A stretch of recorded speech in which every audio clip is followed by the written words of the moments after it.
தமிழ்நாடு, புதுவை உள்ளிட்ட 5 மாநில சட்டப்பேரவை தேர்தல் தேதிகள் அறிவிக்கப்பட்டுள்ளதால் உடனடியாக தேர்தல் நடத்தை விதிமுறைகள் அமலுக்கு வந்துள்ளன.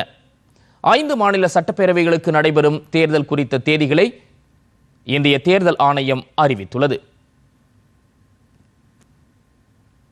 இதனையடுத்து தேர்தல் நடத்தை விதிமுறைகள் உடனடியாக அமலுக்கு வந்துள்ளன.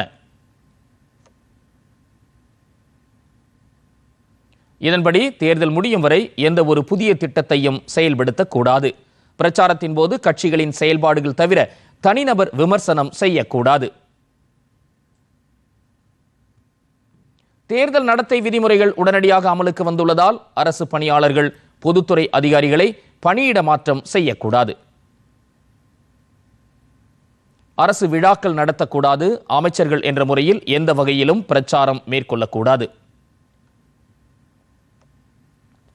கட்சி பாகுபாடின்றி பொது மைதானங்களை பிரச்சாரத்திற்கு பயன்படுத்த முன்னுரிமை அடிப்படையில் அனுமதி அளிக்கப்படும்.